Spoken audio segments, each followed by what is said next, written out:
ប្រជុំឬព្រៃនិទានខ្មែររឿងដើមផ្លូវនាងគ្រាន់តែឮឈ្មោះថាដើមផ្លូវនាងគេនឹកឆ្ងល់ភ្លាមចង់ដឹងប្រវត្តិដើមនេះថាតើរឿងរ៉ាវដូចម្ដេចបានជារុក្ខជាតិនេះមាននាមពីរោះម្ល៉េះ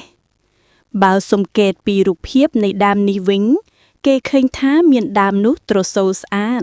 ពុំសូវមានថ្នង់ឬភ្នែករដុបរដុបទេឯសម្បុរសម្បកទៀតសោតក៏សស្អាតនាំឲ្យនឹកថាប្រហែលជាបុរាណលោកប្រដូចដើមនេះទៅនឹងសត្វផ្លូវរបស់ស្រីណាមួយហើយមើលទៅដើម្បីដោះស្រាយសេចក្តីឆ្ងល់នេះក្រុមជំនុំទំនៀមទម្លាប់សូមជូនឯកសារមួយដែលមាននិទានមួយរឿងដូចតទៅនេះកាលនោះមានព្រះរាជាមួយអង្គព្រះនាមពុំប្រកបរឿងនេះកន្លងទៅច្រើនសតវត្សមកហើយព្រះរាជាអង្គនោះទ្រង់មានស្នឹមមហេសីច្រើនអង្គមានព្រះរាជបុត្រក៏ច្រើនលុះយូរបន្តិចមកព្រះរាជាអង្គនេះទ្រង់សព្វព្រះរាជហឫទ័យនឹងនាងមួយឈ្មោះនាងច័ន្ទព្រះអង្គទ្រង់យកនាងនោះធ្វើជាស្នឹមពៅបង្អស់នាងនោះមានរូបឆោមលំពណ៌ល្អរយ៉ាងឆើតជាងស្នឹមមហេសីទាំងអស់តែនាងនោះឥតមានព្រះរាជបុត្រទេម្ល៉េះហើយព្រះអង្គក៏សព្វព្រះរាជតីជាងស្នឹមមហេសីទាំងអស់ដែរព្រោះនាងចេះប្រកបកិច្ចការងារដណ្ដើមស្លធ្វើភោជនាហារត្រូវព្រះតីព្រះអង្គព្រះរាជក៏លើកដំកោងនាងច័ន្ទធ្វើជាព្រះអគ្គមហេសីធំលើសគេឯងនិយាយពីនាងច័ន្ទនេះនាងមានក្រចកម្រាមដៃល្អលូតលាស់វែងគ្រប់ទាំង10បីដូចជាស្លាបព្រាបើធ្វើក្រយ៉ាស្ងោយថ្វាយស្ដេចនាងយកក្រចកដងទឹកឬដួសដោះគ្រឿងផ្សេងដើម្បីធ្វើជារង្វាល់ឲ្យដឹងប្រមាណមិនឲ្យប្រៃពេកឬសាបពេកឲ្យតែល្មមសំបីនាងបងប្រហុកអំបិលស្លឹកគ្រៃឬគ្រឿងអ្វីក្នុងសម្លក្តីនាងក៏យកក្រចកម្រាមដៃធ្វើជាស្លាបព្រាម្ល៉េះហើយនាងស្លដែលមានគំនិតកំណប់ត្រឹមត្រូវសម្លនោះមានឱជារសឆ្ងាញ់ណាស់នាំឲ្យព្រះស្វាមីសព្វព្រះរាជហឫទ័យរាល់ពេលវេលាលុះចម្រាយយូរទៅព្រះមហេសីដើមទាំងអស់ក៏មានការក្តីក្រហាយច្រណែននិន្ទាថាហេតុអ្វីក៏ព្រះអង្គតាំងពីបាននាងច័ន្ទដែលជាកូនរាស្ត្រសុទ្ធសាធធ្វើជាស្នំហើយលើកដំកើងជាអគ្គមហេសីលើសយើងរាល់គ្នាយ៉ាងនេះហាក់ដូចជាព្រះអង្គបាំងស្នេហាអំពីយើងគ្រប់គ្នាហើយដូច្នេះយើងរាល់គ្នាមិនត្រូវនៅក្រអេះប្រងើយកន្ទុយឡើយ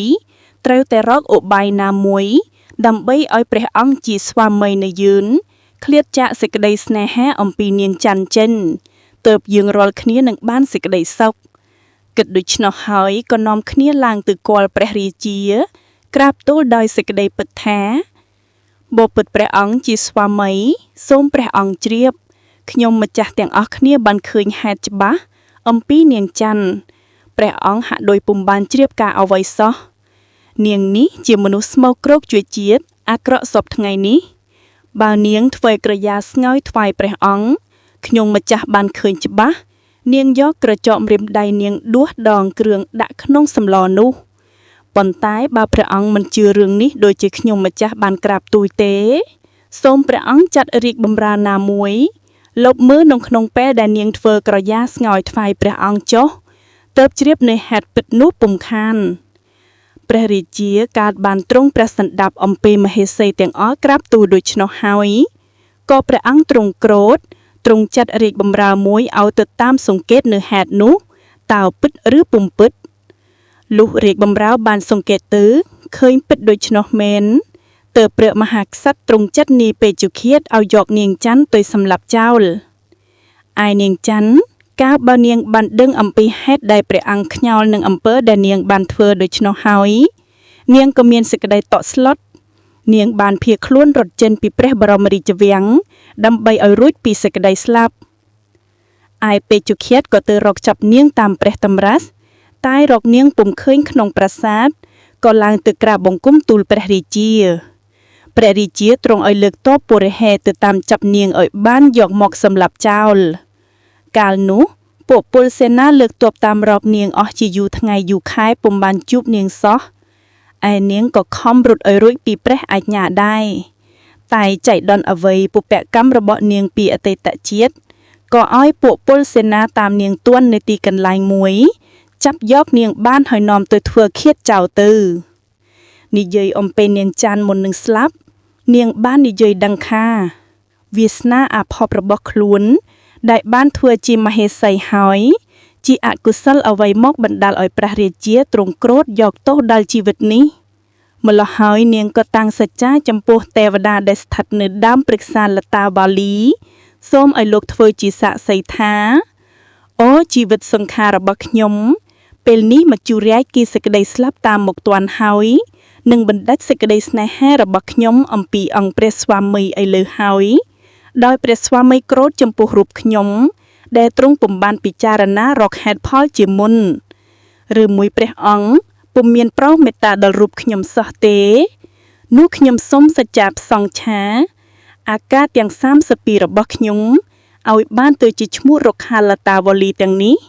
ហើយឲ្យព្រះអង្គបានជួបនឹងឈ្មោះដែលជានាមនៅជាប់នឹងឈើទាំងនេះកុំបីឲ្យរំលងរួចឡើយឯនាមរបស់ខ្ញុំផ្ទាល់សូមផ្ញើនឹងដើមក្រឹស្នាដែលមានក្លិនក្រអូបហើយជាទីសពព្រះរាជហឫទ័យរបស់ព្រះអង្គផងសច្ចាបួងសួងចប់ហើយពេជ្ជឃ្លាតក៏ប្រហារជីវិតនាងខ្សែបាំងទៅចំណែកនាមឈ្មោះរបស់នាងក៏បានទៅប្រទេសជាប់នឹងដើមក្រឹស្នាទៅជាច័ន្ទក្រឹស្នាឯអាយតនៈដតីទៀតក៏ទៅប្រទេសរូបភាពទៅនឹងរុក្ខជាតិផ្សេងៗដូចជាកេសាបាននៅជាប់នឹងផ្លែពោតហៅថាសក់ពោតលូម៉ាគឺរោមបាននៅជាប់នឹងអំអមម៉ាំងសាគឺសាច់នាងផ្ញើនឹងដើមចាកឯសាច់ផ្លូវដែលសត្រលើកត្រលុននោះបានផ្ញើនឹងដើមឈើមួយបែបដែលមានដើមតូចល្មមគេហៅជាប់ថាដើមផ្លូវនាងរហូតដល់សព្វថ្ងៃនេះ